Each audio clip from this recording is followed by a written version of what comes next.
Hello बच्चों। आज हम लोग पढ़ेंगे क्लास 9th चैप्टर 2 पॉलिनोमियल्स। सबसे पहले हम लोग सीखेंगे कि पॉलिनोमियल्स आखिर होते क्या हैं।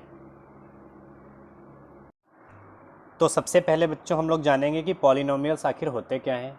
बच्चों, पॉलिनोमियल्स वो होते हैं जिसमें वेरिएबल्स और कांस्टेंट यूज हो रहे हों एक साथ। मतलब ऐसी इक्वेशंस जिसमें वेरिएबल और कांस्टेंट एक साथ यूज हो रहे हों, वो क्या होंगे? हमारे पॉलिनोमियल्स होंगे। बच्चों, कोई ज़रूरी नहीं है कि उसमें कांस्टेंट ही यूज हो रहा हो। कांस्टेंट अगर नहीं भी है तब भी वो पॉलिनोमियल बोला जा सकता है। जैसे मैंने क्या बोला, वेरिएबल्स यूज होते हैं और कांस्टेंट। वेरिएबल्स क्या होते हैं? तो वेरिएबल्स मतलब ए टू जेड जो भी आ जाए, ए से लेकर जेड तक कोई भी लेटर हो सकता है, X Y A B C D, वो सब क्या है? वेरिएबल्स हैं। और कांस्टेंट की बात करें तो नंबर्स, ठीक है, इंटीजर्स बोल सकते हैं, इंटीजर्स। तो पॉलिनोमियल्स में मैंने क्या बोला कि वेरिएबल और कांस्टेंट एक साथ यूज हो और उनसे जो इक्वेशन मिल रही हो वो क्या होगी? हमारी पॉलिनोमियल होगी। जैसे हम बोलें कि एक्स स्क्वायर प्लस 3x+2, तो बच्चों ये क्या है? एक पॉलिनोमियल इक्वेशन है।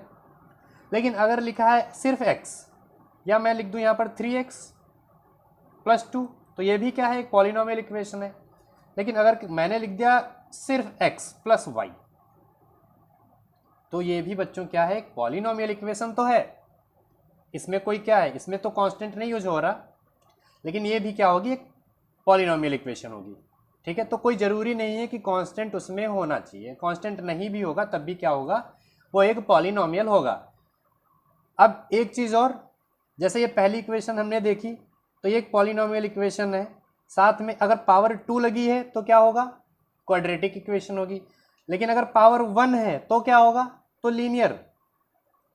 अगर पावर 1 है बच्चों तो वो क्या बोली जाएगी? Linear polynomial equation. और अगर पावर 2 है तो क्या बोला जाएगा? क्वाड्रेटिक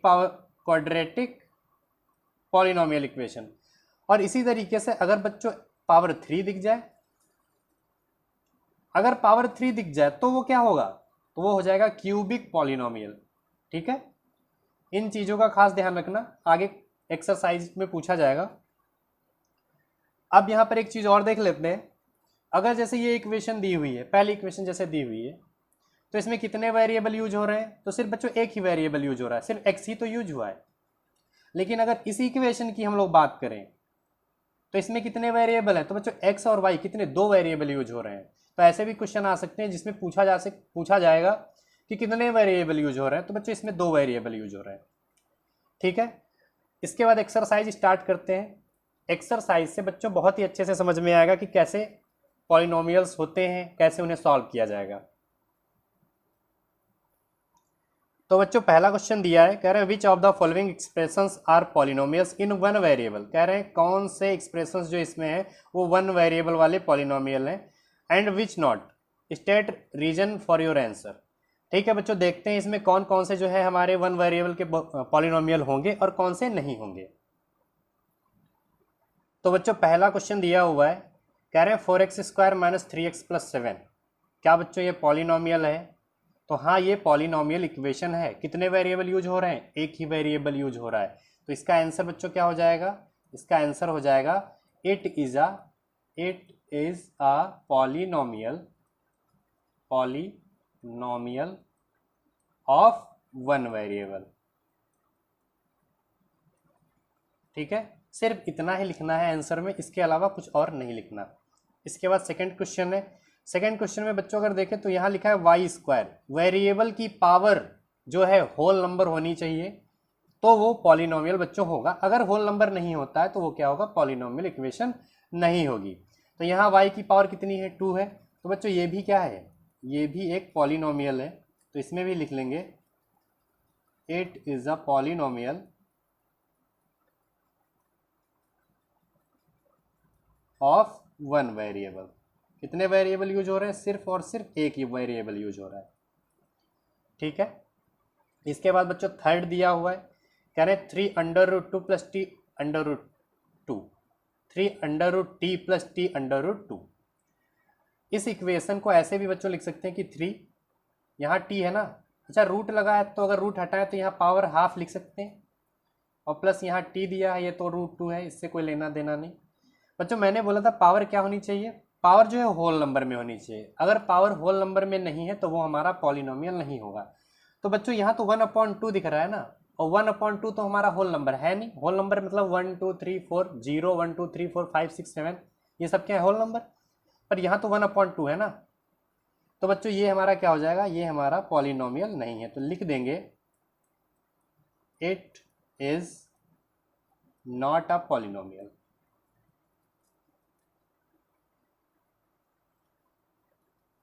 यह इसका आंसर। इसके बाद फोर्थ देखो बच्चों इस तरीके से कुछ लिखा हुआ है, इसको हम ऐसे भी तो लिख सकते हैं y+2। इस y को अगर ऊपर ले जाए तो y की पावर क्या हो जाएगा, -1 हो जाएगा। अच्छा बच्चों जैसे ही यहाँ पर -1 हुआ तो क्या दिख रहा है कि वेरिएबल की पावर माइनस में आ रही है, और मैंने बोला था कि पावर जो होनी चाहिए वो क्या होनी चाहिए, होल नंबर में होनी चाहिए। तो बच्चों -1 तो होल नंबर में आता नहीं है, तो ये भी क्या हो जाएगा हमारा पॉलिनोमियल, ये नहीं होगा। इसमें भी लिख देंगे it is not a polynomial.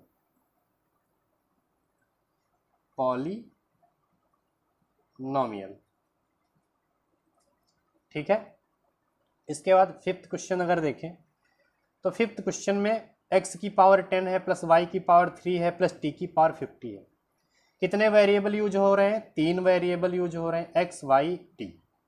ठीक है, पावर x की पावर 10 है जो कि होल नंबर है, y की पावर 3 है, 3 भी होल नंबर है, t की पावर 50 ये भी होल नंबर है। तो बच्चों इसका आंसर क्या हो जाएगा, इसका आंसर हो जाएगा कि ये पॉलिनोमियल तो है लेकिन कितने वेरिएबल यूज हो रहे हैं, 3 वेरिएबल यूज हो रहे हैं। तो लिख देंगे इसमें it is a polynomial of 3 variable. ठीक है, तो इस तरीके से फर्स्ट वाला क्वेश्चन कंप्लीट हो जाएगा। इसके बाद बच्चों सेकंड क्वेश्चन दिया हुआ है, कह रहे हैं right the coefficient of x² in each of the following. बहुत ही आसान है, सिर्फ क्या पूछा है उन्होंने कि x² का कोफिशिएंट क्या होगा।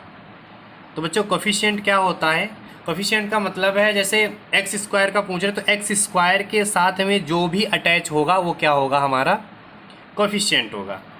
जैसे x² के साथ में प्लस और यहाँ कोई वैल्यू नहीं तो हम 1 कंसीडर करके चलेंगे, तो इसका कोफिशिएंट क्या हो जाएगा, 1 हो जाएगा। ठीक है, इस क्वेश्चन को देखते हैं। तो बच्चों पहले क्वेश्चन में उन्होंने पूछा था कि 2 + x² + x का कोफिशिएंट, x² का कोफिशिएंट क्या होगा। तो बच्चों x² के साथ जो भी होगा, इसके साथ क्या दिख रहा है, इसके साथ कुछ भी नहीं यहाँ पर लिखा हुआ है, तो हम लोग मान लेंगे कि यहाँ पर क्या लिखा है, 1 है। 1 हमेशा कंसीडर करके चलेंगे, कोई भी वैल्यू होगी उसके साथ 1 हमेशा होगा। ठीक है, और साथ में प्लस भी लगा है तो हम कह सकते हैं x² का जो कोफिशिएंट आएगा वो क्या होगा, +1 होगा। ठीक है, इसी तरीके से अगर सेकेंड क्वेश्चन की बात करें तो बच्चों x² का कोफिशिएंट पूछा गया है, तो x² के साथ यहाँ पर देखो क्या अटैच है, माइनस है और कुछ भी नहीं है, तो हम कंसीडर क्या करेंगे कि 1 है, तो इसका कोफिशिएंट क्या हो जाएगा, -1। इसके बाद थर्ड क्वेश्चन, x² का कोफिशिएंट क्या है, तो बच्चों उसके साथ जो भी अटैच है क्या है, π/2 दिख रहा है ना, तो ये π/2 इसका आंसर हो जाएगा। बहुत ही आसान है बच्चों। क्या इस क्वेश्चन में x² कहीं पर नजर आ रहा है, नहीं नजर आ रहा है, तो x² का कोफिशिएंट क्या हो जाएगा, 0 कंसीडर कर लेंगे। ठीक है, तो इस तरीके से इसका सेकंड वाला क्वेश्चन भी कंप्लीट हो जाएगा।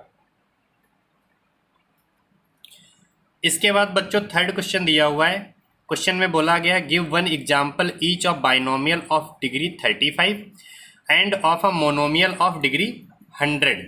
क्वेश्चन में कुछ नहीं कह रहे, एक बाइनोमियल टर्म की इक्वेशन बनाओ और एक मोनोमियल टर्म की जो है इक्वेशन बनाओ। बाइनोमियल मतलब 2 टर्म होंगे, मोनोमियल मतलब सिर्फ 1 टर्म होगा। कुछ नहीं करना बच्चों, इसमें डिफरेंट आंसर आ सकते, कोई ज़रूरी नहीं जो आंसर सीट में हो उससे मैच करे या किसी दूसरे टीचर ने जो आंसर बताया उससे मैच करे।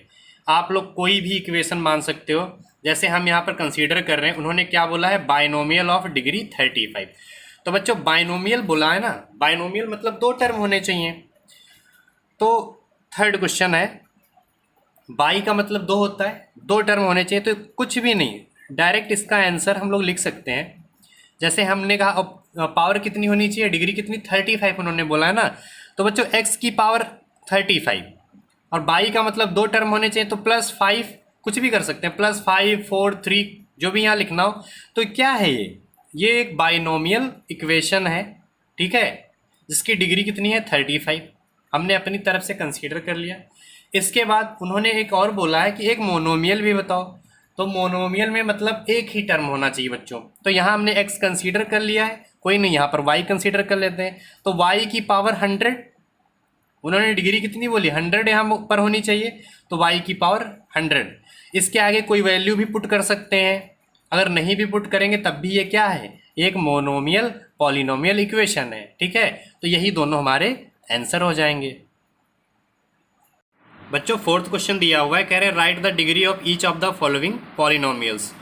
ये जो नीचे क्वेश्चन बच्चों दिए गए हैं उसमें कह रहे हैं इनकी डिग्री बताओ इन पॉलिनोमियल्स की क्या होगी। तो बच्चों डिग्री कभी भी पूछी जाए ना, तो जो मैक्सिमम पावर होगी, जैसे कोई इक्वेशन दी है उसकी मैक्सिमम पावर जो होगी वही हमारी क्या होगी, डिग्री।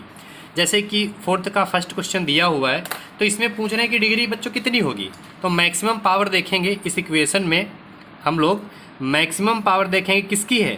तो बच्चों देखो यहाँ लिखा है 5x की पावर 3, x की पावर 3 सबसे ज़्यादा है, बाकी क्या और किसी की पावर इससे ज़्यादा है नहीं है ना, तो x की पावर 3 है ना, तो पावर क्या, डिग्री पूछी ना, तो डिग्री मतलब उसकी पावर कितनी 3, तो इसकी डिग्री क्या हो जाएगी 3 हो जाएगी, यही हमारा आंसर। अब इसको देखो सेकेंड क्वेश्चन में क्या दिया है, 4 - y का स्क्वायर, y की पावर कितना है 2, तो यही जो 2 लिखा है ना यही हमारी डिग्री होगी, ठीक है, जो मैक्सिमम पावर हो।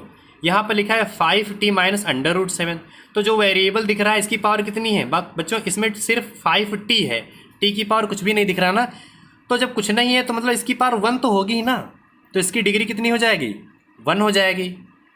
इसमें कोई भी वेरिएबल ही नहीं यूज है, तो ठीक है, इसमें क्या हो जाएगा, इसकी डिग्री क्या हो जाएगी बच्चों, तो इसमें डिग्री हम 0 कंसीडर करेंगे।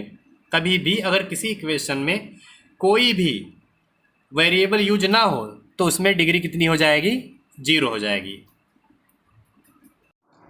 इसके बाद बच्चों 5th क्वेश्चन दिया हुआ है, कह रहे हैं classify the following as linear, quadratic and cubic polynomial. Classify करना है इन इक्वेशंस में कि कौन सी लीनियर इक्वेशन है, कौन सी क्वाड्रेटिक है और कौन सी क्यूबिक है। बच्चों लीनियर का मतलब होता है सिंगल वेरिएबल जिसकी कोई पावर ना हो, पावर कितनी होनी चाहिए 1 होनी चाहिए, ठीक है, पावर कितनी होनी चाहिए 1, वो होगा हमारा लीनियर। जैसे कि 3t यहाँ लिखा है, तो t की पावर कितनी है 1 है, तो ये हमारी क्या है लीनियर इक्वेशन बोली जाएगी, ठीक है। इसी तरीके से 4th क्वेश्चन है, यहाँ पर देखो क्या लिखा है 1 + x, x की पावर कितनी है 1 है, तो ये हमारा क्या हो जाएगा लीनियर इक्वेशन हो जाएगा, लीनियर पॉलिनोमियल। इसके बाद क्वाड्रेटिक की अगर बात करें तो क्वाड्रेटिक का मतलब होता है पावर जिसकी 2 हो, तो बच्चों जैसे यहाँ पर लिखा है ना x² + x, तो ये क्या है हमारी क्वाड्रेटिक पॉलिनोमियल है। इसी तरीके से यहाँ पर जो देखो लिखा है r², तो ये क्या है एक क्वाड्रेटिक पॉलिनोमियल है। यहाँ पर देखो लिखा है y + y² + 4, तो ये क्या है एक क्वाड्रेटिक पॉलिनोमियल है। क्यूबिक का मतलब पावर 3, जिसकी पावर 3, जैसे सेकंड क्वेश्चन इसमें क्या दिखा है, इसमें दिया हुआ है x - x की पावर 3, तो ये क्या है हमारा क्यूबिक पॉलिनोमियल है। तो बच्चों इस तरीके से इस क्वेश्चन को सॉल्व करेंगे। तो देखो पहला क्वेश्चन क्या है x² + x, पावर क्या है 2 है, तो क्वाड्रेटिक इक्वेशन, पहला क्या है क्वाड्रेटिक इक्वेशन। दूसरा पावर 3 दिख रही है ना, तो ये है क्यूबिक पॉलिनोमियल, ठीक है। थर्ड पावर 2 है, तो ये क्या है क्वाड्रेटिक पॉलिनोमियल। फोर्थ 1 + x है, तो ये क्या है एक लीनियर पॉलिनोमियल है। फिफ्थ में 3t सिर्फ दिया हुआ है ना, तो ये क्या है एक लीनियर पॉलिनोमियल है। इसके बाद नेक्स्ट r² दिया है ना, तो r² पावर 2 है, तो क्या हो जाएगा क्वाड्रेटिक पॉलिनोमियल हो जाएगा। इसके बाद लास्ट दिया है 7x की पावर 3, पावर कितनी है 3 है ना, तो ये क्या हो जाएगा क्यूबिक पॉलिनोमियल हो जाएगा। तो इस तरीके से 5th वाला क्वेश्चन भी कंप्लीट हो जाएगा।